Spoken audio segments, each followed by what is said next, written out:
चलिए अब खबरों की शुरुआत करते। गाजियाबाद ऑनलाइन गेमिंग धर्मांतरण केस के मुख्य आरोपी शहनवाज उर्फ बत्तो को मुंबई से गाजियाबाद लाया जा रहा है।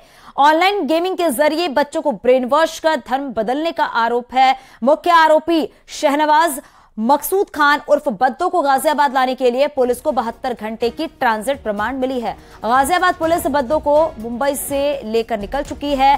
बत्तो आज गाजियाबाद पहुंचेगा, जहां उसे पूछताछ होगी।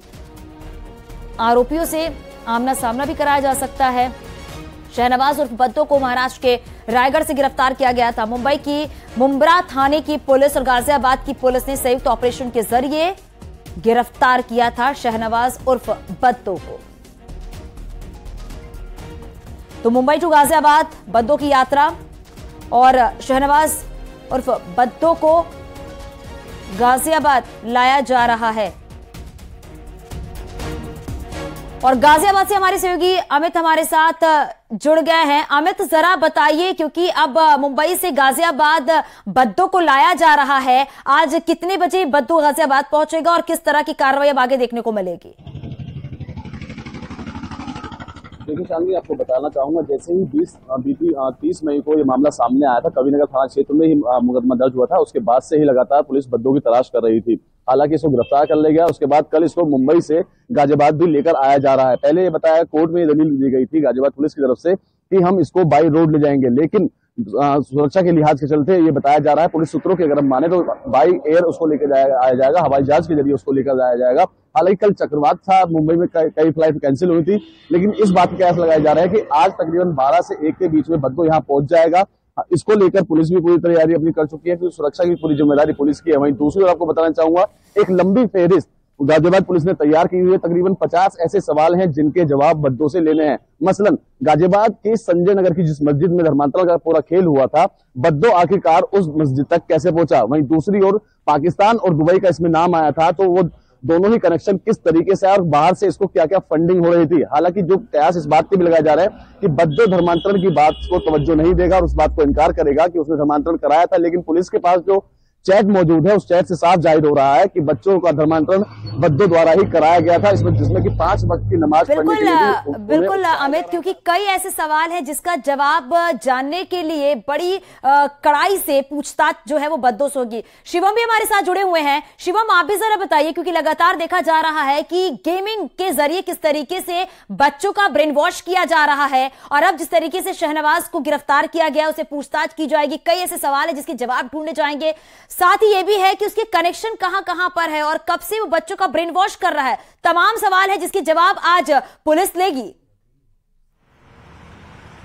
देखिए, यही एक वजह है कि गाजियाबाद पुलिस अकेले इस मामले की जांच नहीं कर रही है। राष्ट्रीय जांच एजेंसियां एनआईए इस पूरे मामले में भी बत्तो से पूछताछ कर सकती है, क्योंकि एजेंसियों को लगता है ये एक बड़ा रैकेट है।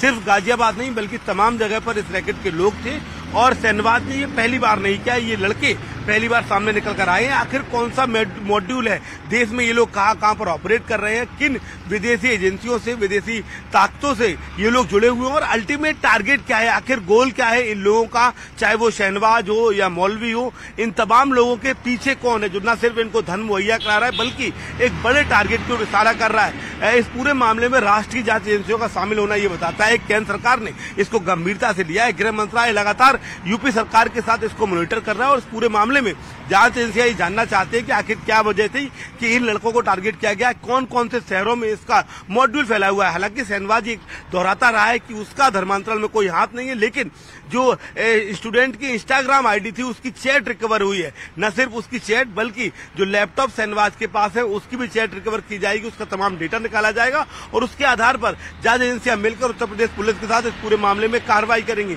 सबसे बड़ी बात यह है कि आखिर कौन से वो लोग हैं जो शहनवाज को धन मुहैया करा रहे थे।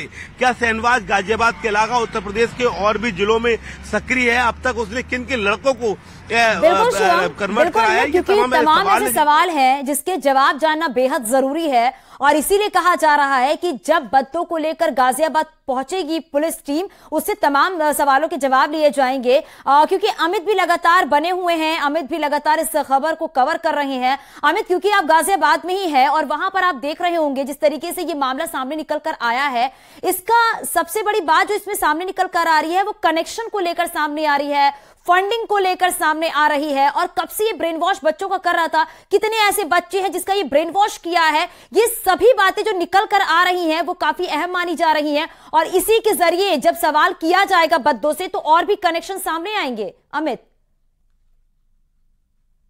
जी बिल्कुल शालिनी, आपको बताना चाहूंगा, जैसे ही ये मामला सामने आया था तो कुल 4 छात्र थे, जिनमें कि 2 छात्र गाजियाबाद के बताए जा रहे थे, एक चंडीगढ़ का और एक हरियाणा का छात्र बताया जा रहा था। लेकिन जैसे जैसे पुलिस की तफ्तीश आगे बढ़ी वैसे वैसे नए नए खुलासे होते रहे। आपको बताना चाहूंगा, अब तक कुल 5 प्रदेशों के इसमें नाम आ चुके हैं जहां की धर्मांतरण का गोरखधंधा खेला जा रहा था। वहीं दूसरी ओर गाजियाबाद पुलिस को गुजरात की तरफ से कॉल आती है।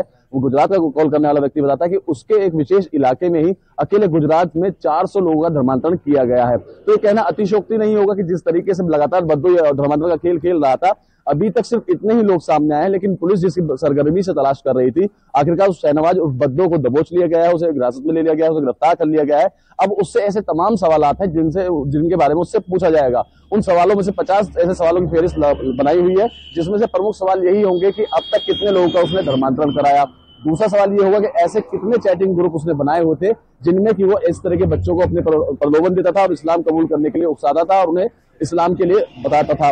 वहीं तीसरा सवाल ये होगा कि कहां से उससे फंडिंग आ रही थी, क्योंकि जिस तरीके से बिल्कुल अमित, क्योंकि 72 घंटे की ट्रांजिट रिमांड पर शहनवाज उर्फ बद्दो है। हालांकि इंतजार इसी बात